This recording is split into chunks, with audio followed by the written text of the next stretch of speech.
네, 하나님께 큰 영광이 된 줄 믿습니다. 오늘 하나님께서 저희들에게 주신 말씀은 마태복음 20장 17절부터 마지막 절 34절까지 말씀입니다. 마태복음 20장 17절부터 34절까지 말씀입니다.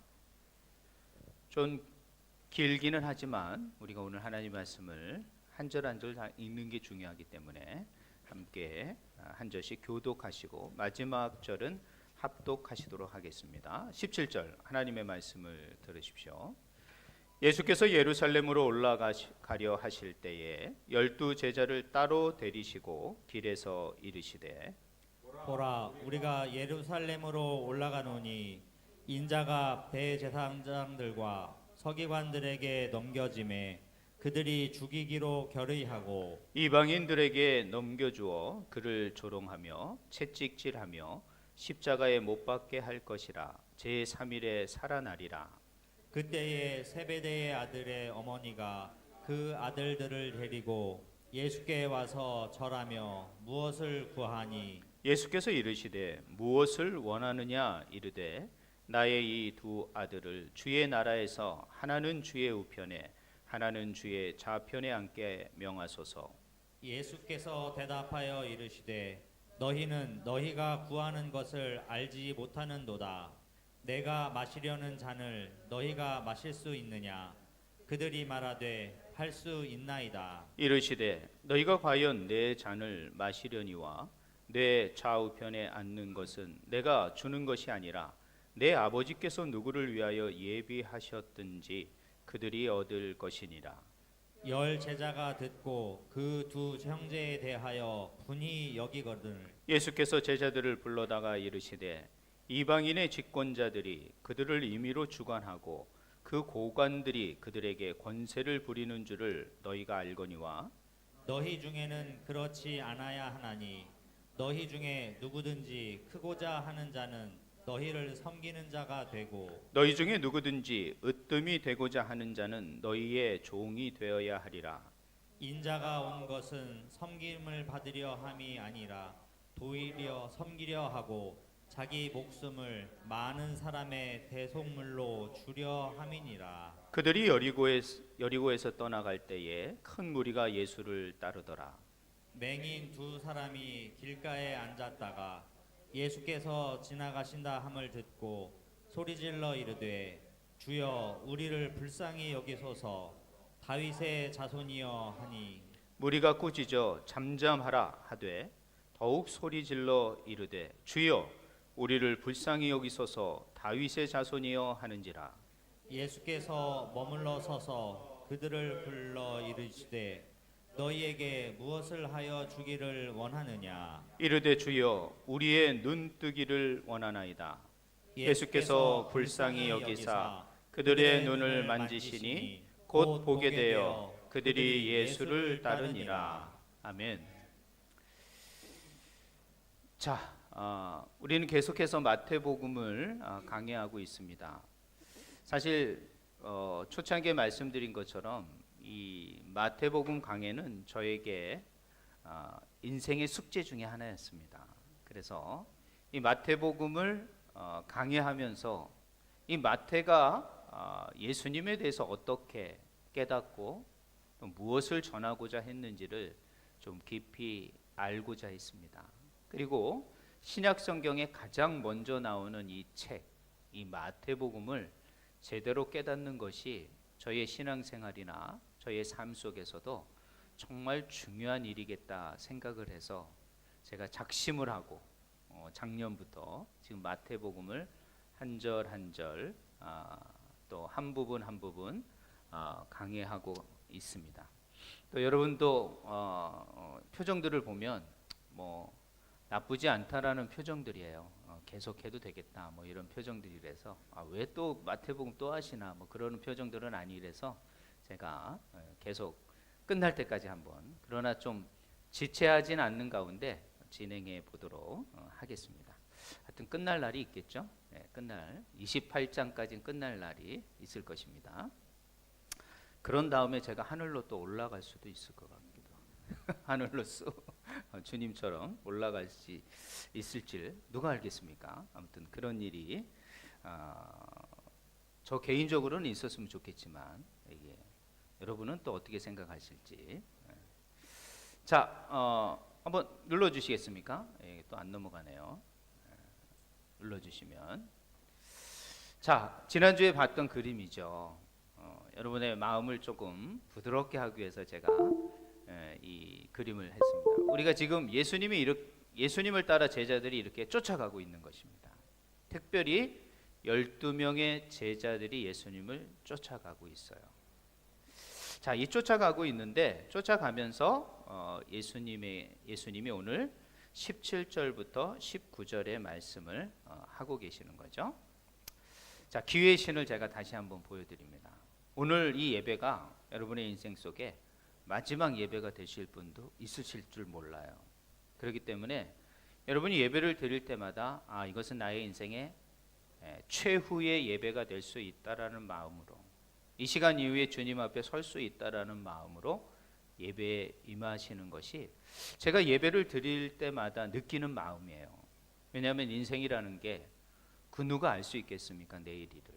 그렇기 때문에 오늘 이 드리는 예배, 이렇게 마지막으로 드리는 예배처럼 마지막 기회라는 걸 알고 여러분이 저 기회의 신 카이로스의 앞머리를 탁 붙드시는 저와 여러분이 되셨으면 좋겠습니다. 아이고, 저 부분을 안 바꾸지 못했네요. 자, 오늘 이 마태복음 20장 17절부터 34절은 세 부분으로 크게 나눌 수 있다라고 봅니다. 첫 번째로는 2장 17절부터 19절의 내용이에요. 이것은 예수님이 앞으로 어떤 길을 걸어가고 앞으로 예루살렘에서 어떤 일이 일어날지를 말씀하시는 본문이에요. 저는 이 본문을 읽으면서 이런 생각을 했습니다. 예수님은 미래를 알고 가시는 분이구나 라는 것이에요. 즉 내일을 알고 가는 거죠. 내일이 어떤 일이 있을지, 내 마지막 인생 길이 어떻게 끝날지를 아시고 걸어가는 것. 여러분, 내일에 어떤 일이 일어나는지를 알고 싶습니까? 그 길을 알고 걸어간다는 것은 저는 무서운 일이라고 생각을 합니다. 예를 들어서 내일 좀 순대국밥을 먹어야 됩니다. 근데 순대국밥을 맛없는 집을 간다고 생각을 해보십시오. 얼마나 비참하겠습니까? 내가 그 맛없는 걸 알고 있는데 그 맛없는 집을 또 가야 한다고 했을 때 그것은 참 고통스러울 겁니다. 또 내일 특별히 교통사고를 나서 내가 큰 아픔을 겪게 되는 걸 알고 내가 그 길을 운전하고 간다고 생각해 보십시오. 그 길을 갖고 싶겠습니까? 가고 싶을 사람이 전혀 없을 겁니다. 그래서 주님은요, 여러분들이 5초, 1초 앞도 알 수 없도록 여러분의 모든 미래를 가리워 두신 겁니다. 그런데요, 주님은 그 모든 것들을 알고 가는 거예요. 그러니까 그 길이 얼마나 힘들겠습니까? 특별히 그 길이 좋은 길이고 평탄한 길이고 좀 형통한 길이면 모르겠는데 오늘 18절과 19절의 말씀은 그렇게 말하지 않다라는 거죠. 오늘 본문 말씀 18절과 19절을 잠시 띄워주시면 뭐라고 되어 있습니까? 보라, 우리가 예루살렘으로 올라가노니 인자가 대제사장들과 서기관들에게 넘겨지며 그들이 죽이기로 결의하고. 생각해 보십시오. 지금 가게 되면 이 유대의 종교 지도자들과 모든 지도자들이 예수님을 죽이고자 결의하는 것을 알고 가는 거예요. 그럼 얼마나 많은 비판과 조롱이 있을 수 있겠습니까? 이 길을 알면서 예수님은 지금 예루살렘으로 향하고 있다는 거예요. 어찌 이럴 수가 있을까? 그 조롱과 그 핍박과 죽음을 결의하는 그들 앞에 서겠다고 지금 예루살렘으로 가고 계시다는 거예요. 근데 여기서 멈추지 않습니다. 어떤 일이 또 있습니까? 이방인들에 넘겨주어 그를 조롱하며 채찍질하며 여기서 이방인이라는 것은 그 당시에 유대인들 공의회, 유대인들 지도자들은 사람을 죽일 수 있는 권한이 없었어요. 그래서 그 지역을 통치하는 로마 군대와 로마 정부가 사람을 죽고 사는 재판을 하게 돼 있습니다. 그래서 이 사람들이 결의해서 누구에게 넘긴 거예요? 빌라도 총독에게 넘기게 된 거예요. 그래서 빌라도 총독이 재판을 하고 사형을 언도할 수밖에 없었던 것이죠. 자, 이렇게 예수님은 이 장면까지도 아시는 거예요. 이방인들, 로마인들에게 넘겨져서 어떻게 해요? 조롱을 받고 채찍을 받으며, 그리고 여기서 멈추면 되겠는데 뭐라고 말합니까? 십자가에 못 박히게 될 것이다. 한마디로 말해서 사형을 당하게 될 것이다 라는 것을 지금 알고 가신다는 거예요. 예수님은 지금 이 길을 알고 가는 거예요. 그런 길을 안다면 어떻게 됩니까? 피해야 되지 않습니까? 우리가 어려운 일이 있고 고난의 길이 있으면 그것을 피해야지. 아니, 그 고난이 있는데 그걸 그냥 직진합니까? 이건 말도 안 되죠. 근데 예수님은 다 알고 이 길을 가는 거예요. 근데 놀라운 사실을 하나 더 말씀하십니다. 예수님 제자들이 이것을 들었어야 됐는데 뭐라고 말합니까? 제 3일 만에 살아나리라. 3일 만에 살아난다는 것까지 말씀해 주신 거예요. 자, 결국에 뭐 어떤 거예요? 죽음을 이기고 내가 일어나게 될 것이다. 다시 살아나게 될 것이다. 부활하게 될 것이라는 걸 예수님에게, 제자들에게 다 말씀하고 계시다라는 거예요. 이미 이 모든 일을 알고 이 길을 걸어가신다라는 거예요. 그럼 도대체 이 고난의 길, 이 조롱의 길, 채찍의 길, 십자가의 죽음의 길, 그리고 그 죽음 뒤에 다시 부활한다는 이것을 알고 가는 예수님의 목적은 뭘까요? 도대체 왜 이 고난의 길, 이 죽음의 길을 가는 걸까요? 아마 예수님 자신을 위하는 것은 아닐 것입니다. 왜냐하면 자신에겐 너무도 고통스러운 길이기 때문에. 그러나 주님은 뭐라고 말합니다? 이것은 온 인류를 위한 하나님의 뜻이라고 말하는 거예요. 하나님의 뜻이 나에게 주어져서 나는 그 뜻 앞에 순종하는 것입니다. 그러면 그 아버지의 뜻은 무엇입니까? 그 하나님의 뜻은 무엇입니까? 바로 온 인류의 죄와 허물이 없고 죄가 없는 하나님의 아들에게 덮으셔서 그를 믿고 그를 받아들이고 그에게 오는 모든 자의 죄와 허물을 내가 덮어주겠다라는 아버지의 뜻. 이 놀라운 하나님의 계획에 예수님은 순종하기로 했다라는 거예요. 그 뜻 앞에 섬기는 자가 되고자 지금 이 길을 알면서도, 다 알면서도 그 길을 뚜벅뚜벅 걸어 예루살렘으로 향하고 있다라는 거예요. 자, 이런 얘기를 예수님의 제자들에게 말했어요. 근데 예수님의 제자들은 귀뜸도 듣지 않는다는 거예요. 그 말이 무엇인지, 무엇을 의미하는지. 이들은 예루살렘에 가서 어떤 생각만 하는 거예요? 아, 새로운 정부가 세워지겠구나. 예수님께서 하나님의 나라를 세운다 그랬으니까 이 땅에 정말 그동안 경험하지 못한 로마보다 더 강력한 하나님의 나라가 세워질 거라는 생각만 하고 아마 예수님을 지금 따라가고 있는 것 같아요. 그 내용을 어떻게 알 수 있습니까? 바로 그 다음에 20절부터 28절까지의 내용이 그것을 말해주고 있다는 거예요. 자, 예수님이 그때 많은 사람들과 함께 가고 있을 때, 예수님의 제자들이 가고 있을 때, 이 예수님의 제자의 어머니 한 명이 찾아옵니다. 그 사람은 바로 세베대의 부인이에요. 그리고 성경 다른 곳에 찾으면 이 여인의 이름은 바로 살로메라는 여인입니다. 근데 이 여인을 예수님이 내치지 않고 그의 질문을 그대로 받아들이고 질문을 듣는 이유가 뭘까? 그래서 다른 주석들을 쭉 찾아보니까요, 이 살로메는 예수님의 먼 친척, 이목격에 해당이 되는 거예요. 어머니 마리아 쪽의 친척이에요. 그러니까 이모님이에요. 육신적으로 따지면 이모님이 와서 질문을 하는데 그거를 이모님 저리 가세요, 지금 바쁩니다, 이럴 수 없잖아요. 그러니까 이모님의 질문을 받아들인 거예요. 그러면서 이모님에게 뭔가를 원하는 눈빛으로 자기에게 말을 하는 거예요. 그래서 예수님께서 21절에 그렇게 된 거. 무엇을 원하느냐 이렇게 물어요. 그러니까 이 살로메가 기회다. 이때야말로 얘기해야지 라고 말하는 내용이 뭐냐? 나의 두 아들. 두 아들이 누굽니까? 여긴 안 나오지만 바로 예수님의 수제자 3명 중에 2명인 야고보와 요한이에요. 이 야고보와 요한이 이 살로메의 두 아들인 거예요. 그러니까 어떻게 보면 베드로와 야고보와 요한은 이 3명은 예수님의 아주 든든한 제자들, 아주 우선적인 제자들이었어요. 근데 그 중에 2명 야고보와 요한이 이 살로메의 아들인 거예요. 그러니까 3년 동안 따라다니면서 여러 가지 일들을 경험하고 중요한 일들을 했거든요. 그러니까 이 살로메가 와서 부탁을 할 만하지요. 뭐라고 말합니까? 주의 나라가 이 땅에 임하게 되면 한 명은 우편에 하나는 좌편에 앉게 해주십시오. 그러니까 하나님의 나라를 어떻게 생각하는 거예요?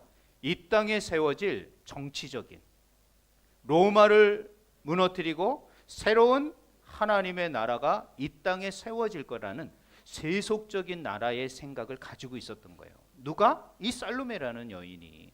근데 이 살로메 여인만 그랬을까요? 아들들이 그렇게 생각하고 있는 거예요. 근데 직접적으로 이 스승인 예수님에게 말하지 못하는 거죠. 이걸 말했다가는 예수님이 특별히 나를 또 이렇게 하실 거야. 이런 생각이 없겠습니까? 이 어머니의 생각은 곧 누구의 생각이에요? 아들들의 생각이라는 걸 아셔야 돼요. 자, 이런 얘기를 제자들 앞에서 한 거예요. 그러니까 제자들이 어떻게 생각했을까요? 24절을 보면, 이 본문을 좀 뛰어넘으면 어떻게 되는 거예요? 24절에 보면 이렇게 됐습니다. 10 제자가 듣고 그 두 형제를 대하여 분하여 여기는 거예요. 다른 10명도 그 얘기를 듣고 뭔 생각을 해요? 분하게 생각한다는 거예요. 이 말은 뭐예요? 저것들이 선수 쳤네. 쟤들이 먼저 선수 쳤네. 그것도 어머니를 동원하여, 그것을 친족을 동원하여 저들이 저렇게 선수 쳤네. 자, 이 말은 어떤 말을 의미합니까?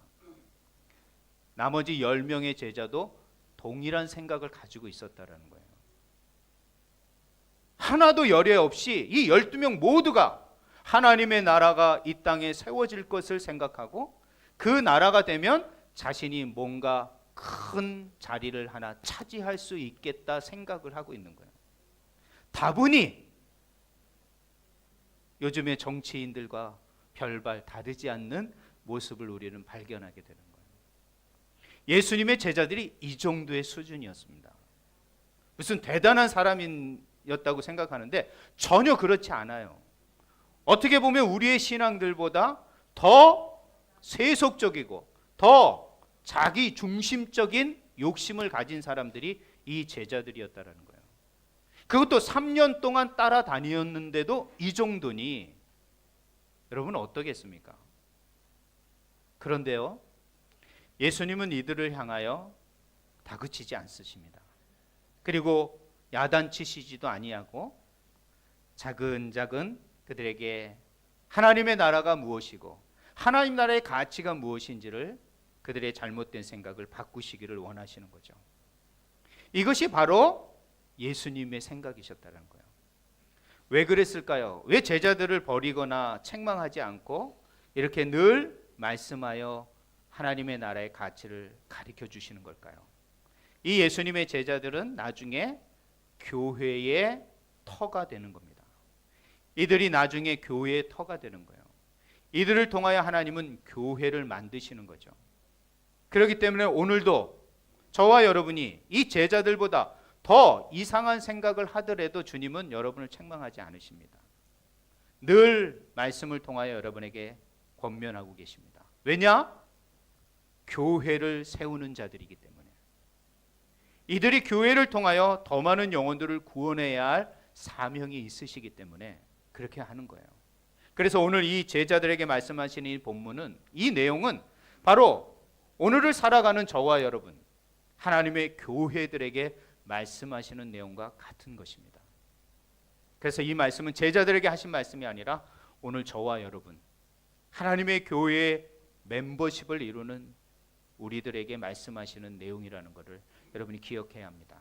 먼저 그 두 아들인 야고보와 요한에게 말을 합니다. 살로메에게도 말을 하는 거예요. 22절 23절 보여줍니다. 여기에 보면 예수께서 대답하여 이르시되 너희는 너희가 구하는 것을 알지 못하는도다.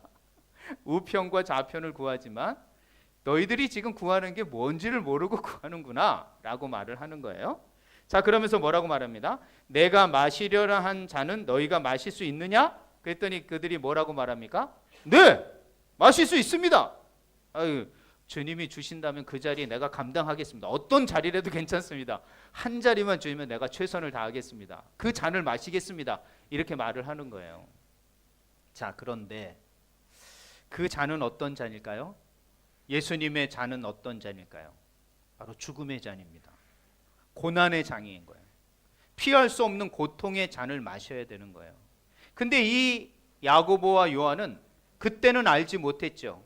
그것이 어떤 잔인지, 무엇을 의미하는지. 그런데요, 이렇게 우연히 대답하는 그들의 대답이 그들의 인생이 됩니다. 우연히 그냥 주님의 질문 앞에 네, 아멘, 그렇게 하겠습니다, 이렇게 한 것이 그들의 인생이 돼요. 한번 그들의 인생을 얘기해 볼까요? 야고보 어떻게 됐죠? 최초의 순교자가 됐습니다. 최초의 순교자가 된 거예요. 그 어떤 제자보다 가장 먼저 주님을 위해서 죽는 자가 되는 거예요. 주님의 잔을 마시게 된 거죠. 요한을 생각해 볼까요? 요한은 제자 중에 가장 오래 산 제자가 됩니다. 그리고 마지막에 어디로 갑니까? 반모섬이라는 섬으로 유배를 갑니다. 유배를 가서 그곳에서 요한계시록을 쓰게 되는 거예요. 마지막에 그 놀라운 하나님의 심판, 그 마지막 때를 보는 자가 되는 거예요. 그리고 결국에는 그 반모섬 이후에 그는 사형을 당하게 되는 거예요. 그러니까 결국 그는 주님의 길, 죽음의 길을 가게 됐다는 것이죠. 이 잔을 마실 수 있느냐? 라고 물었는데 그들은 그 의미를 다 알지도 못하면서도 아멘, 그렇게 하길 원합니다. 그런데 그 우연히 대답하는 그 아멘을 그들의 인생이 되게끔 하셨다는 거예요. 여러분, 오늘도 똑같습니다. 하나님이 여러분과 함께하고 주님이 여러분과 함께하고 내가 그 길을 가고자 원하여서 그 길이 뭔지도 모르고 그 길이 목사님 말씀하신 저 길이 저 말씀이 무슨 말인지 다 알지 못하는 가운데 아멘을 했더라도 여러분의 삶을 하나님은 그 아멘의 값으로 살게 해주신다는 거예요. 그러니 하나님의 말씀에 소망이 있다면 아멘으로 받으시기 바랍니다. 그 마음속에 뜨거운 주님의 나라를 사모하는 그 마음이 있다면, 은혜의 순간이 있다면 그것을 아멘으로 받으시기 바랍니다. 우연히 고백한 그 아멘을 하나님께서는 여러분의 삶의 인생으로 인도해 가신다는 거예요. 자, 그렇게 하면서 이 잔을 마실 수 있겠느냐? 그러면서 나의 잔은 바로 죽음의 잔이고 고난의 잔이라는 거예요. 그리고 결국에는 예수님의 모든 제자들이 그 길을 갈 수밖에 없었다라는 것을 우리는 나중에 깨닫게 되는 것이죠. 자, 그러면서 예수님 말합니다. 그 10명의 제자들도 동일한 그런 두 제자와 같은 마음을 가지고 있는 것을 아시고 예수님은 25절 말씀하십니다. 이방인의 집권자들이 그들을 임의로 주관하고 그 고관들을 그들의 권세를 부리는 줄 너희가 알거니와. 이 말은 무엇입니까? 세상의 가치는 으뜸이 되고자 한다는 거예요. 다른 사람을 누르고 권세를 갖고자 한다는 거예요. 죽기보다는 살고자 하고, 버리기보다는 얻고자 하고, 실패하기보다는 성공하는 그런 세상의 이치를 너희들이 알고 있지 않느냐. 그러면서 주님께서는 오늘 26절 말씀하십니다. 저는 이 말씀이 오늘 저에게 가장 크게 와닿습니다. 26절을 보여주시면 26절에 뭐라고 되어 있습니까? 너희 중에는 그렇지 않아야 하나니. 너희 중에는 그렇지 않아야 하나니 라고 말씀하시는 거죠.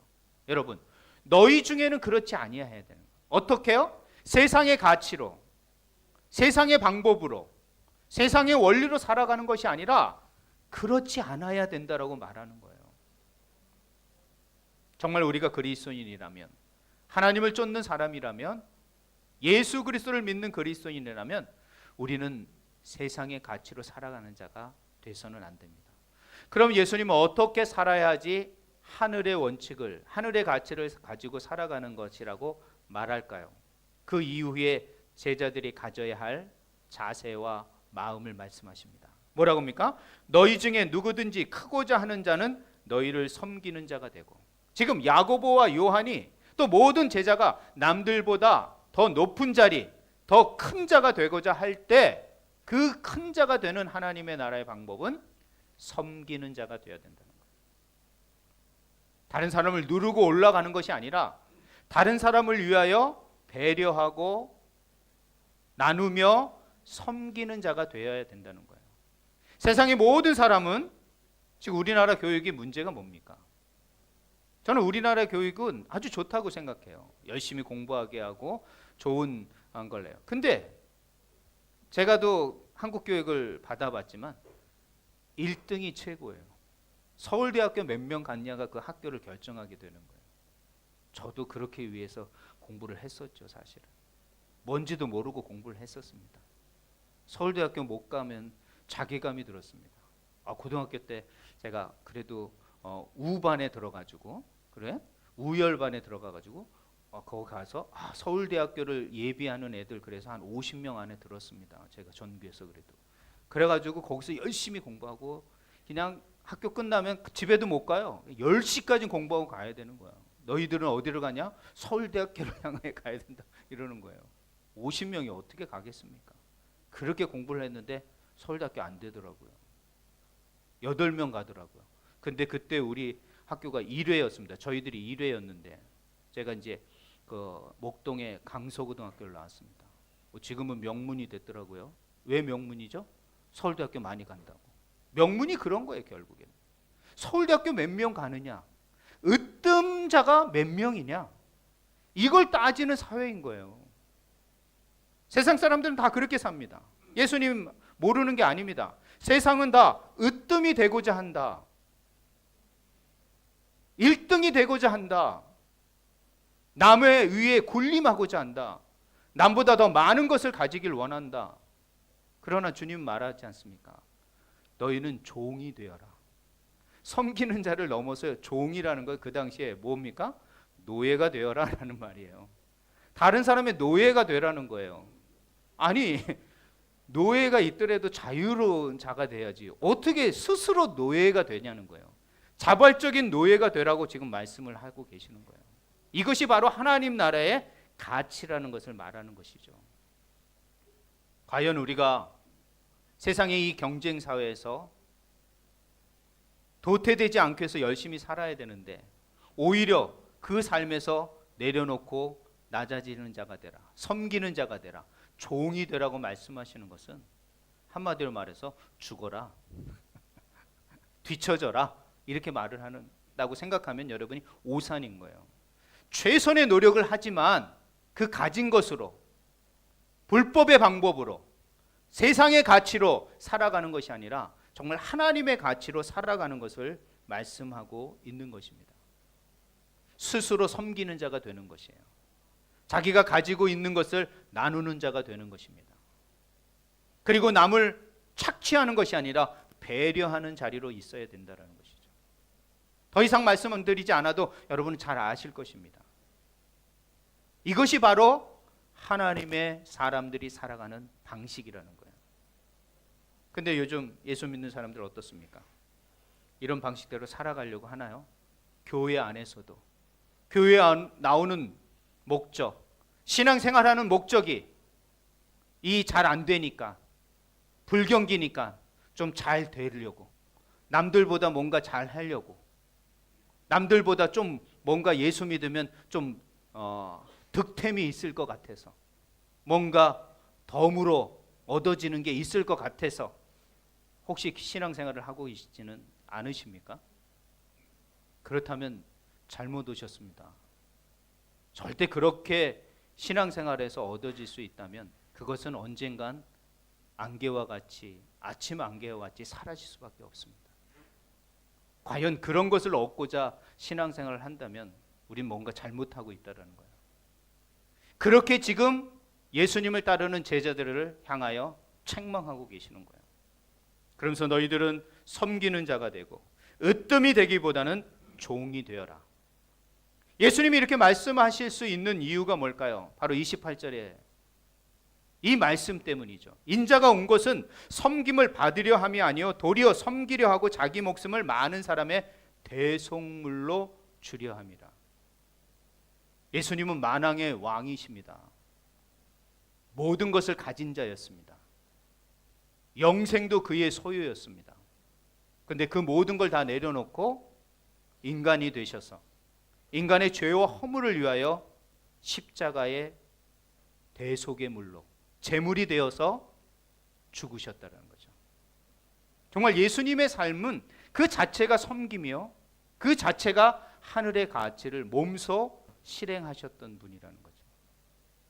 그러면서 제자들에게 너희들은 섬기는 자가 되어라. 그래야지 으뜸이 될 수 있느니라. 그것이 하나님 나라의 큰 자이니라 라고 지금 말씀하고 있다는 거죠. 자, 그런데 마태는 오늘 29장부터 하나의 내용을 더 해주고 있습니다. 한번 눌러주시면요. 맹인의 이야기입니다. 맹인의 이야기. 자, 여리고에서 떠나갈 때에 그랬습니다. 갈릴리에서 내려오면요, 제가 예루살렘 가보니까 갈릴리에서 이렇게 그 사해 요단강을 따라서 쭉 내려와야 됩니다. 내려오면 어디까지 오냐면 예루살렘과 유대로 올라가기 위해서는 반드시 여리고성을 거쳐야 합니다. 여리고성을 거쳐서 거기서 길이 나 있기 때문에 예루살렘을 향할 수 있거든요.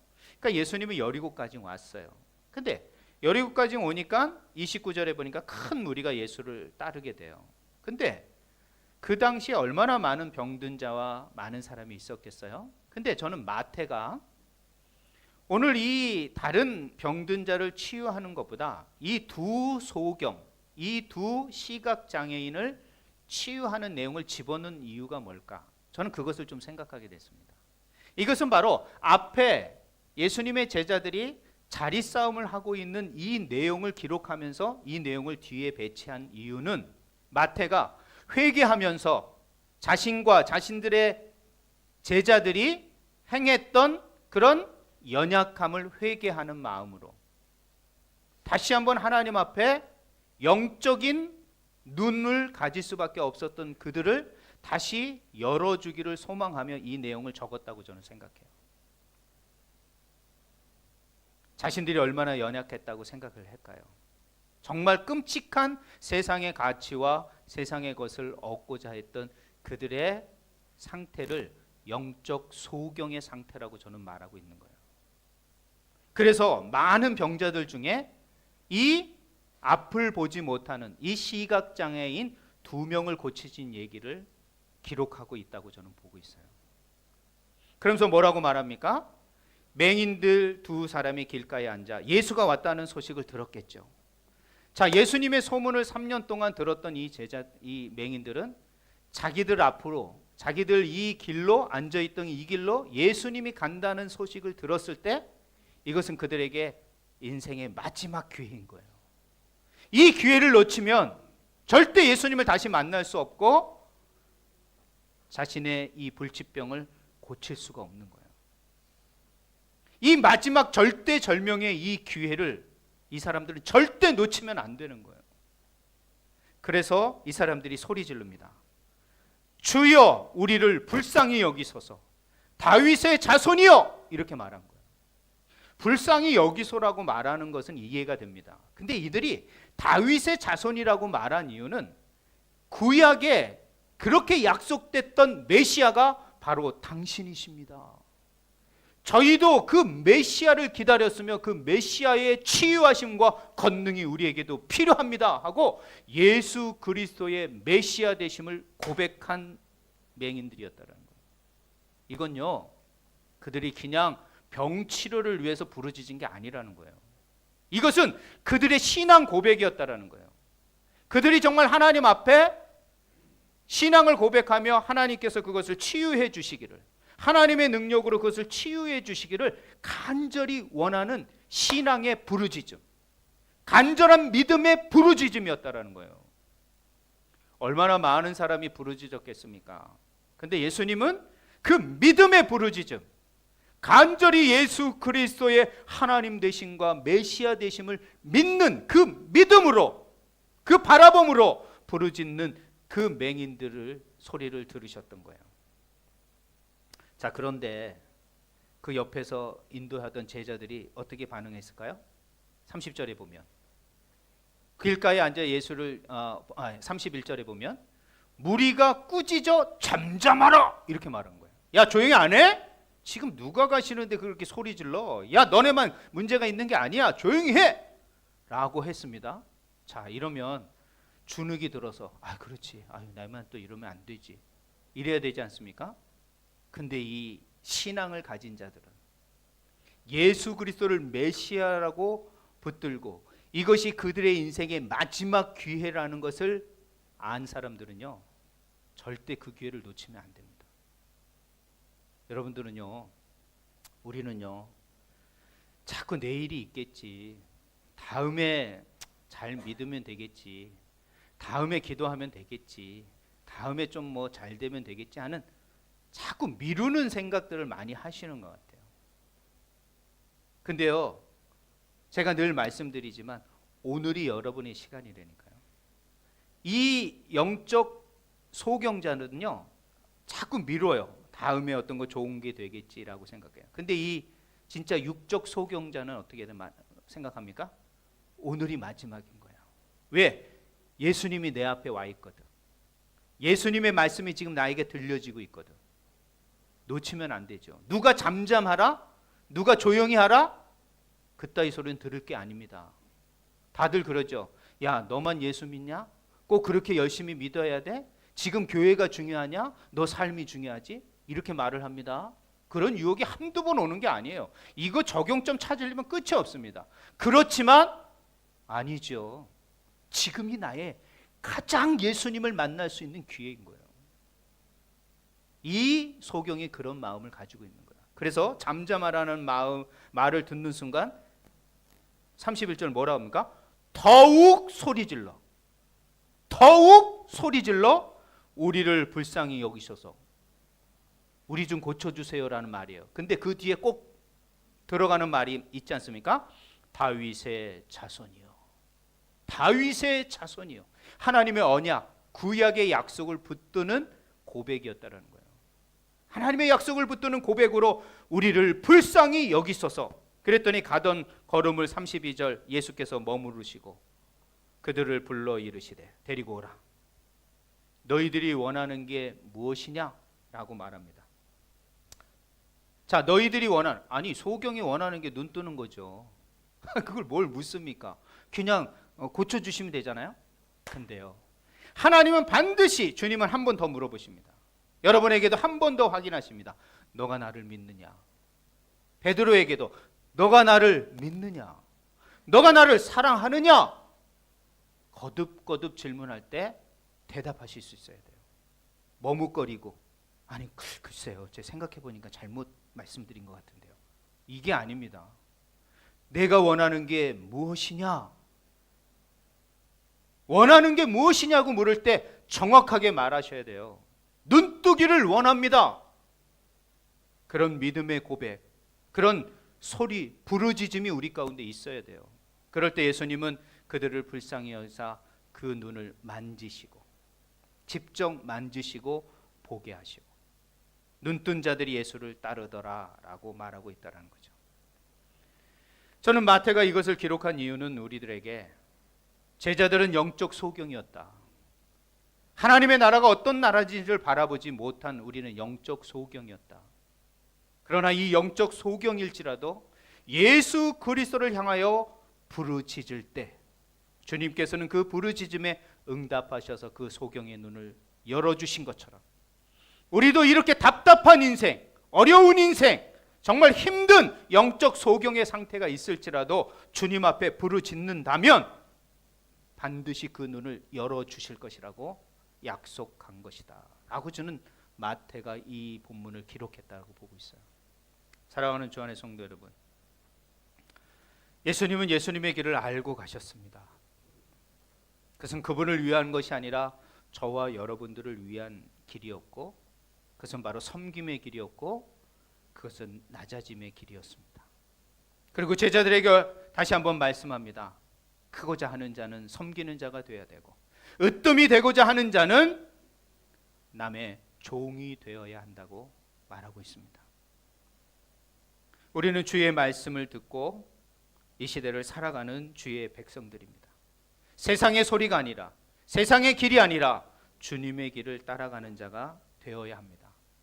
우리는 아직도 영적 소경의 상태로 살아가는 경우도 너무 많이 있습니다. 하나님의 말씀이 매주 들려짐에도 불구하고 그 말씀의 의미가 무엇인지를 깨닫지 못하고 우리는 세상의 방법으로, 세상의 성공자가 되기 위해서 달려가고 있습니다. 주님은 말합니다. 하나님의 나라를 바라봐라. 주님의 나라는 살기 위함이 아니라 죽기 위함이다. 그리고 으뜸이 되고자 하는 것이 아니라 섬기는 자가 되어야 한다고 말하고 있습니다. 영적으로 눈먼 자가 아니라 그 눈을 뜨기 위하여 주님 앞에 소리질러 기도하며 외치는 자가 되어야 된다고 마태는 지금 우리에게 권면하고 있습니다. 여러분, 이 시대 어떻게 이 어려움을 극복해 가시겠습니까? 여러분의 힘과 능으로요? 불가능합니다. 미국이란 나라도, 선진국이란 나라도 이 파도 앞에 허덕이고 있습니다. 오직 주님에게 부르짖어야 할 제목이 있는 겁니다. 주님 앞에 기도해야 됩니다. 이 육적인 소경처럼 주님 앞에 소리 질러 기도할 때인 것입니다. 세상의 방법이 아니라 하늘의 방법으로 살아갈 때라는 것이에요. 오늘 마태는 이 본문을 통하여 우리는 영적 소경이었지만 주님 앞에 부르짖어 다른 새로운 하나님의 나라를 향해 가는 하나님의 백성이 되겠습니다. 하나님의 진정한 제자가 되겠습니다 하고 이 본문을 쓰고 있다고 저는 보고 있어요. 사랑하는 주 안의 성도 여러분, 우리는 정말 세상의 가치가 아니라 하나님의 나라의 가치로 살기 위해서가 아니라 정말 잘 죽기 위하여 살아가셔야 합니다. 그리고 성공자가 되기보다는 진정한 성공자는 나누는 자고 베푸는 자고 섬기는 자고 누구를 위하여 봉사하는 자임을 깨달으셔야 합니다. 그리고 힘들고 어려우실 때 세상의 방법을 구하지 마시고 주님 앞에 부르짖으십시오. 주님 앞에 부르짖으면 반드시 주님께서 그 모든 것들을 응답해 주실 것입니다. 그런 부르짖음과 그런 응답이 있고 그런 하늘의 가치로 살아내는 한 주간 설 명절 여러분의 남은 삶이 되시기를 주님의 이름으로 부탁드립니다. 기도하겠습니다. 하나님 감사합니다. 오늘도 주님께서는 주님의 제자들 그리고 그들이 세울 교회 또 이 시대의 교회를 향하여 주님은 오늘 본문을 말씀을 통하여 주님이 가시는 길은 삶의 길이 아니요 죽음의 길이었고 그 죽음을 선택한 자에게는 반드시 부활이라는 소망을 갖게 하시고 세상에 으뜸이 되고자 하는 것이 아니라 섬기는 자가 되고 남을 억누르고 서 있는 자가 아니라 남을 위하여 봉사하며 그들을 위하여 종이 되는 남을 진정 배려하며 나눌 수 있는 그런 삶을 살라고 또 힘들고 어려운 문제가 있고 앞이 보이지 않을 때 주님 앞에 소리질러 부르짖을 때 주께서는 그 소리를 들으시고 우리의 눈을 만져 우리의 보이지 않는 눈을 열어주신다고 약속하셨습니다. 이 말씀을 붙들고 한치의 앞을 알 수 없는 이 불확실한 시대 속에 주님 앞에 부르짖어 주께서 우리의 영안을 열어주셔서 세상을 보게 하시고 참된 세상을 어떻게 살아가는지를 깨닫고 그 말씀 앞에 순종하여 하나님 앞에 큰 은혜를 덧입고 승리해가는 우리 모든 주의 백성들 될 수 있도록 하나님 인도하여 주시옵소서. 설 명절도 오고 가는 발걸음 가운데 함께 하시고 모든 준비하고 계획하는 가운데 하나님께서 은혜 위에 은혜를 덧입혀 주시옵소서. 함께하여 주심을 감사드리며 모든 영광 주께 올려드리오며 예수님의 이름으로 기도했습니다. 아멘. 이 마음으로 이 시간 우리 2월 첫째 주 성찬으로